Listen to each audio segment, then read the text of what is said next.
Bonjour tout le monde et bienvenue dans ma chaîne. Aujourd'hui, je fais avec vous le patron d'une manche tailleur classique. On commence tout de suite avec la longueur de la manche.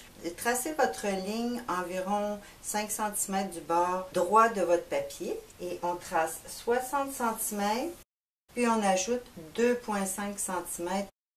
Ensuite, on va trouver le niveau du coude qui est la demi de la longueur, alors la demi de notre 60 cm, plus 4 cm vers le bas. Le dernier niveau à trouver, c'est la hauteur de la tête de manche à partir du haut. J'ai l'habitude de trouver ma hauteur de tête de manche à partir du patron de dos. Alors, on mesure du point d'épaule en manchure jusqu'au niveau de la poitrine. Alors, j'ai trouvé 21. De cette mesure, je soustrais 3 cm qui va me donner ma hauteur de tête de manche. En tête de manche, 18 cm.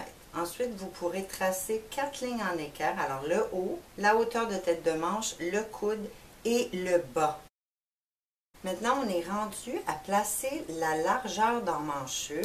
Encore une fois, pour trouver ces mesures, on va utiliser le gabarit de manteau. On va superposer les lignes de couture au niveau du sous-bras et on peut simplement mesurer de la médiane devant à la médiane dos en passant par le point sous-bras. J'ai trouvé 54,5. Maintenant qu'on a trouvé notre mesure d'un demi-corsage au niveau de poitrine, on va prendre la mesure, on va la diviser par 4 et on va lui ajouter de 7 à 8,5 cm. La différence, c'est que plus vous ajoutez, plus vous aurez d'aisance à votre tête de manche tailleur. On prend la dernière mesure et on vient la placer à partir de notre première ligne de construction vers la gauche. Ensuite, on va diviser la mesure en deux et trouver le centre. À partir du centre, on va tracer une ligne à l'équerre vers le bas sur toute la longueur. Cette ligne va être le droit fil pour nos deux pièces. Sur le dernier point, qui est notre largeur d'emmanchure, on va tracer une ligne à l'équerre se terminant au niveau du coude. Maintenant, on retourne à la ligne du haut et on va diviser chaque côté en deux. Et de chaque côté de notre droit fil, on divise encore en deux. Maintenant, sur la ligne hauteur de tête de manche, on va venir prendre notre longueur, la diviser par 4 et mesurer 1/4 vers le haut. On va pouvoir relier le 1/4 trouvé sur notre première ligne de construction au 1/4 trouvé à la tête de manche. Ensuite, prenez votre mesure de 1/4 que vous avez sur la ligne du haut et reportez-la sur la ligne oblique pour pouvoir relier le 1/4 au 1/8 sur la ligne du haut. On se déplace sur le droit fil à partir de la ligne hauteur tête de manche et on va venir placer la moitié de notre quart qu'on a trouvé sur la première ligne. Alors on prend cette mesure, on la divise par 2. On va relier ce 1/8 au coin en haut à gauche complètement. Maintenant, sur la ligne de gauche, on va venir encore une fois prendre notre mesure du 1/4 et la reporter sur la ligne de gauche, plus 2 cm. De ce nouveau point, vous allez relier avec le 1/4 de la tête de manche. Vous reprenez votre mesure de 1/8 de largeur d'emmanchure et vous le placez sur cette dernière ligne oblique. Vous allez pouvoir rejoindre le 1/8 de la ligne du haut avec ce nouveau point. Maintenant, avant d'aller plus loin, je vais vous faire prolonger la ligne oblique 1/4 au 1/4 plus 2 cm. À partir de l'intersection des deux lignes obliques, vous allez mesurer vers le bas 7 cm. On va maintenant se diriger au niveau du coude et sur la ligne de droite, on va rentrer à l'intérieur de notre construction de 1 cm. On va ensuite pouvoir faire une ligne pointillée de notre 1 cm jusqu'au 1/4 de profondeur d'emmanchure. Et encore du 1 cm, on va rejoindre le 2,5 au bas de la manche. Maintenant, on peut tracer des lignes parallèles de chaque côté de notre ligne pointillée à 2,5, la partie du haut et la partie du bas. Celle de l'extérieur va être pour la pièce du dessus de manche et celle de l'intérieur va être pour la partie du dessous de la manche. Maintenant, au bas, à partir du 2,5 de notre première ligne de construction, on va venir pivoter la demi de la largeur de notre poignet. Ici, j'ai 14 cm. Quand le 14 cm va toucher la ligne du bas, je peux tracer et marquer. Maintenant, on remonte au niveau du coude du côté gauche. Rentrez de votre ligne de construction de 2 cm, puis un autre 2 cm pour un total de 4. À partir du 2 cm, tracez une ligne pointillée qui rejoint le 7 cm descendu de la ligne oblique. Maintenant, vous mesurez votre ligne ou simplement retenez votre règle et pivotez la mesure jusqu'à ce qu'elle touche la ligne oblique ressortie. On trace encore une fois une ligne pointillée. Maintenant, on va tracer nos vraies lignes de construction avec la pièce du dessus de notre point de référence à notre niveau de coude, la ligne de construction. On peut rejoindre le niveau de coude au bas de la manche à notre 14 cm.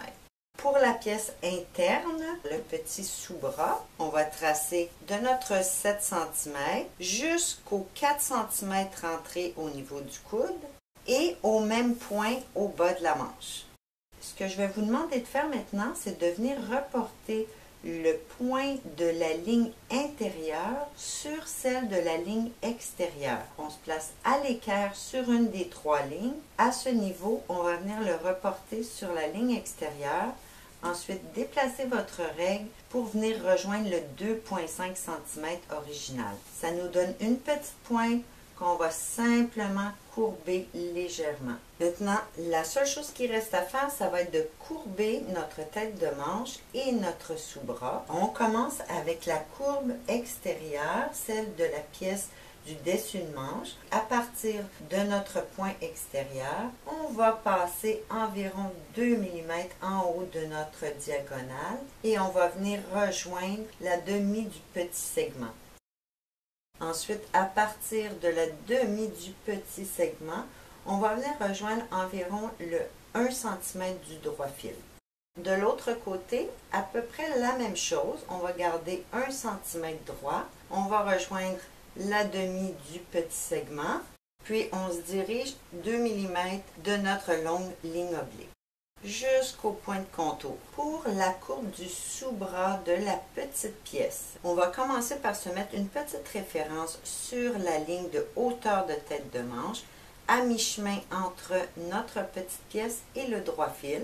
Ça va aussi vous servir de cran pour le dessous de bras. Et on va tracer à partir du 7 cm de la ligne oblique. On va courber légèrement la première partie, 2 mm encore, toucher le 1/8 pour rejoindre notre cran. De l'autre côté, la seule référence qu'on va regarder, c'est le corps qu'on a trouvé sur la ligne de droite. Alors, on va venir tracer du cran jusqu'au corps de la ligne de droite. Remarquez qu'il y a au moins 5 mm à l'équerre de chaque côté qui reste sur la ligne. Ici, vous aurez remarqué qu'on a dépassé la ligne de la petite pièce, mais cette partie, on va la retracer en miroir pour la transférer sur notre grande pièce. Pour la retracer, simplement pliez sur votre ligne pointillée et tracez avec votre roulette. Cette partie n'existe plus, elle a été reportée sur la ligne extérieure. Voilà, la construction est terminée. Maintenant, on va positionner nos crans. On aura un cran au niveau du coude sur la ligne de droite pour nos deux pièces. Sur le côté gauche, à partir du haut, on va le placer à 7 cm et un deuxième 1 cm plus bas. Et on reporte la même mesure sur notre petite pièce. À partir du bas, on va aussi positionner des crans à 18 cm.